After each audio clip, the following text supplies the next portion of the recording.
అబ్బో ఇక్కడ కేజీ చీరలు కొంటే అర కేజీ చీరలు ఫ్రీ అంట. మంగళ్య షాపింగ్ మాల్, కేజీల్లో సేల్, టన్నుల్లో ఆనందం. జయశంకర్ భూపాలపల్లి జిల్లాలోని కాళేశ్వర ముక్తేశ్వర స్వామి ఆలయ పునర్నిర్మాణంలో భాగంగా శృంగేరి పీఠాధిపతి అనుమతితో మాస్టర్ ప్లాన్ రూపొందించారు. ఇందులో భాగంగా పాత మండపాలు, ప్రకారాలు, ఉప ఆలయాల తొలగింపు పనులను అధికారులు వేగంగా పూర్తి చేస్తున్నారు. 198 కోట్ల రూపాయల భారీ అంచనా వ్యయంతో శాశ్వత రాతి కట్టడాల నిర్మాణం జరుగుతోంది.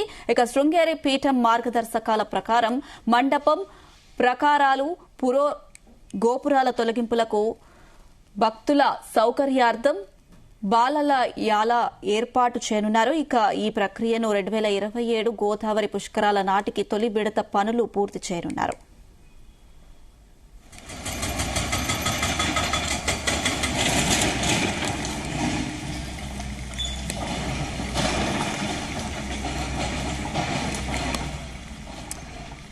ఇక ఇప్పటికే తుది దశకు కాళేశ్వరం టెంపుల్ కూల్చివేతలు జరుగుతున్నాయి. శ్రీ శుభానంద దేవి అమ్మవారి ఆలయం, శ్రీ సుబ్రహ్మణ్య స్వామి ఆలయాలను తొలగించారు. ప్రధాన ఆలయానికి ఆనుకుని ఉన్న అనివెట్టి మండపాలను కూడా కూల్చివేశారు.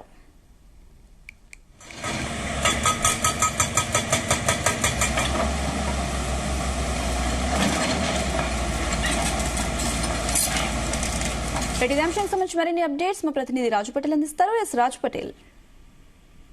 జయశంకర్ భూపాలపల్లి జిల్లాలో ఉన్నటువంటి శ్రీ కాళేశ్వర ముక్తేశ్వర స్వామి ఆలయానికి సంబంధించి జీర్ణోద్ధరణ పనుల్లో భాగంగా ప్రస్తుతానికైతే మొదటి దశ పనులు జరుగుతున్నాయి. అనుష, ఈ జీర్ణోద్ధరణ మొదటి దశ నిర్మాణంలో భాగంగా ప్రస్తుతానికి ఉత్తర, పడమర, దక్షిణ గోపురాలను కూల్చేశారు. ఈ గోపురాలతో పాటు ఈ గోపురాలని ఆనుకొని ఉన్నటువంటి పెద్ద పెద్ద ప్రహారీలు గోడలైతే ఏమైతే ఉంటాయో వాటిని కూడా కంప్లీట్ గా కూల్చివేశారు. ఇక రెండో దశ నిర్మాణంలో భాగంగా తూర్పు రాజగోపురం మాత్రం ఇప్పుడు కూల్చడం లేదు. ఇవి గోదావరి పుష్కరాల అనంతరం తూర్పు రాజగోపురాన్ని కూల్చివేస్తామని కూడా ఆలయ అధికారులు చెప్తున్నారు. ఎందుకంటే వచ్చే సంవత్సరము గోదావరి పుష్కరాలు ఉన్నాయి కాబట్టి ఆ పుష్కరాలకు సంబంధించినటువంటిది పాత ఆలయానికి సంబంధించిన నిర్మాణం బాగానే ఉంటే బాగుంటుందన్న ఉద్దేశంతో దాన్ని తూర్పు రాజగోపురాన్ని ఉంచుతున్నారు. అది రెండో దశ నిర్మాణంలో భాగంగా దాన్ని కూల్చివేస్తే అవకాశం ఉంది. తర్వాత ప్రస్తుతానికైతే మొదటి దశ జీర్ణోద్ధరణ మొదటి దశ నిర్మాణంలో భాగంగా ఉత్తర, పడమర, దక్షిణ 3 వైపులు ఉన్నటువంటి గోపురాలను కూల్చేశారు. గోపురాలని ఆనుకొని ఏదైతే ప్రహారీ ఉంటుందో ఆలయం చుట్టూ, సో దాని గోడను కూడా కంప్లీట్ గా కూల్చివేశారు. లోపల ఉన్నటువంటి చిన్న చిన్న నిర్మాణాలను కూడా కంప్లీట్ గా తీసివేస్తూ ఆ ఆలయాన్ని మొత్తం లోపల చదును చేస్తున్నారు. కేవలం గర్భగుడిని మాత్రము అలానే ఉంచుతున్నారు అనుష. ఎందుకంటే గర్భగుడిలో ప్రతిష్ఠించినటువంటి దేవాలయాలకు సంబంధించినటువంటి అటు కాళేశ్వరుడు, ఇటు శివుడికి సంబంధించినటువంటి విగ్రహాలతో పాటు లింగాలు కూడా ఉన్నాయి కాబట్టి వాటిని ముట్టుకోవడం లేదు. యథాతథంగా సంప్రోచనలు గాని మిగతా పూజలు గాని ఆగమ శాస్త్రానికి అనుగుణంగా ప్రతిరోజు గర్భాలయంలో ఉన్నటువంటి లింగాలకు, విగ్రహాలకు మాత్రం ప్రతిరోజు అర్చకులు పూజలు చేస్తున్నారు. ఇక అయితే కాళేశ్వరానికి సంబంధించినటువంటి ఆలయాన్ని కూల్చివేస్తున్నటువంటి పరిస్థితిని చూసినటువంటి ఆలయ అర్చకులు గాని, స్థానికులు గాని, అక్కడికి రెగ్యులర్ గా వచ్చేటువంటి భక్తులు మాత్రము చాలా విపరీతమైనటువంటి బాధకు లోనవుతున్నారు. ఎందుకంటే ఒక రకమైనటువంటి భావోద్వేగానికి కూడా గురవుతున్నారు. ముఖ్యంగా ఆలయ అర్చకులు అయితే కొంతమంది కంటదడి కూడా పెడుతున్నారు అనుష. ఎందుకంటే ఎన్నో సంవత్సరాలుగా ఆలయంతో అనుబంధంగా ఉండి కనుచూపు మేర కనిపిస్తూ వస్తుంటేనే కనిపించేటువంటి గోపురాలు గాని, ఆ ప్రహారీ గాని, ఆలయంలో ఉన్నటువంటి పరిసర ప్రాంతాలు గాని వాళ్ళ కళ్ళ ముందు మెదలాడుతున్నాయని, అలాంటి కట్టడాలు, అలాంటి నిర్మాణాలు అన్ని కూడా ఇప్పుడు కూల్చివేతకు గురి కావడం పట్ల కూడా తీవ్రమైనటువంటి భావోద్వేగానికి లోనవుతున్నారు. దాంతో పాటు కాళేశ్వరంలో ఉన్నటువంటి స్థానికులు కూడా చాలా బాధపడుతున్నారు. సో అంటే ఆలయ పునరుద్ధరణలో భాగంగా ఇంతకంటే వైభవంగా కడతారా, ఇంత వచ్చేబోయేటువంటి నిర్మాణం ఇంతకంటే గొప్పగా ఉంటుందా చెప్పలేం. కానీ డిజైన్ అయితే బాగానే ఉంది. కానీ ఇప్పటి వరకు ఉన్నటువంటి సిచ్యువేషన్, ఎందుకంటే కొన్ని వందల సంవత్సరాల నాటి ఆలయం కాబట్టి అది అప్పుడు కాకతీయుల రాజులో నిర్మించినటువంటి ఆలయం అది. తర్వాత క్రమక్రమంగా ప్రభుత్వాలు వస్తున్న కొద్దీ దాన్ని మెల్లమెల్లగా డెవలప్ చేస్తూ వచ్చాయి. కానీ ఇప్పుడు ఉన్నటువంటి అర్చకులైనా, పూజారులైనా, కాళేశ్వరం స్థానికులైనా, రెగ్యులర్ గా వచ్చేటువంటి భక్తులైనా సరే తీవ్రమైనటువంటి బాధనకు లోనవుతున్నారు. అంటే ఆలయాల పునరుద్ధరణలో భాగంగా చేపడుతున్నటువంటి పనుల వలన ఆలయం అనేది ప్రహారీలు గాని, గోడలు గాని, గర్భగుడి చుట్టుపక్కల ఉన్నటువంటి వాతావరణం గాని పూర్తిగా మారిపోతుంది.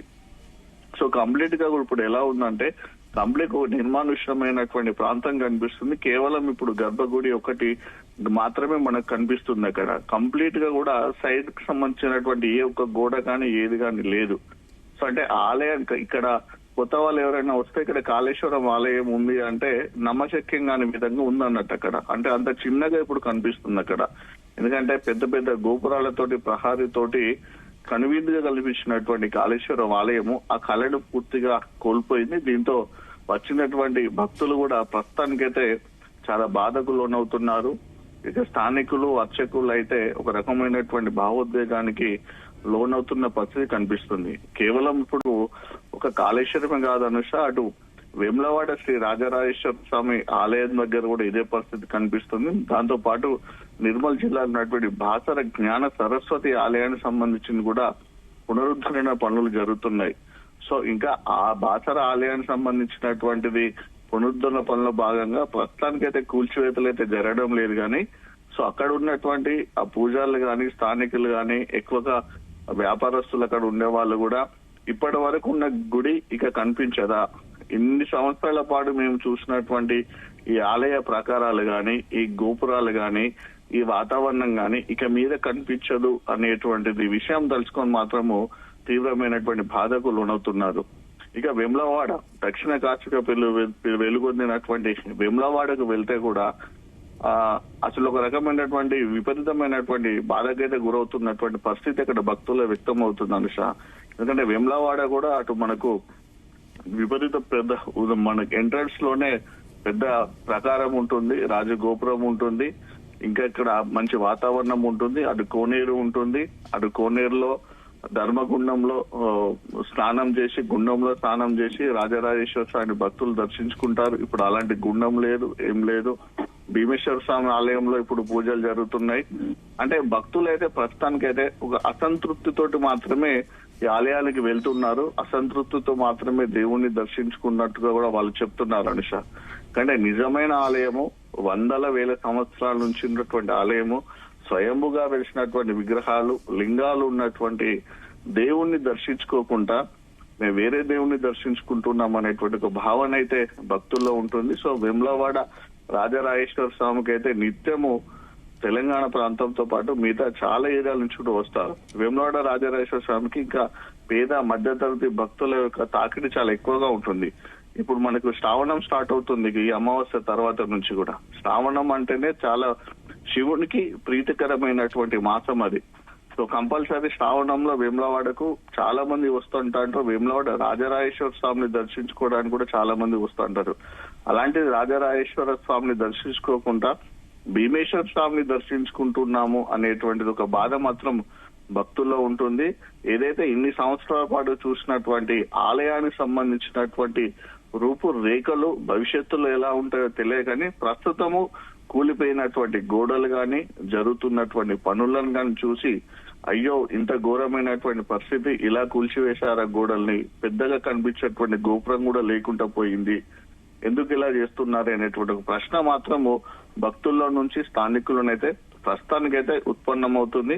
కానీ ఆ నిర్మాణాలు జరిగిన తర్వాత ఇప్పుడు కొత్తగా చేసినటువంటి డిజైన్స్ పాత ఉన్న దానికంటే ఇంకా మెరుగ్గా ఉండి అందంగా ఉంటే మాత్రం బహుశా ఈ రకమైనటువంటి భావం నుంచి ఆలయాలు గాని, పూజలు గాని, అర్చకులు గాని, భక్తులు గాని, స్థానికులు గాని బయటకు వచ్చే అవకాశం ఉంటుంది Anusha. Right Raju Patel, thank you.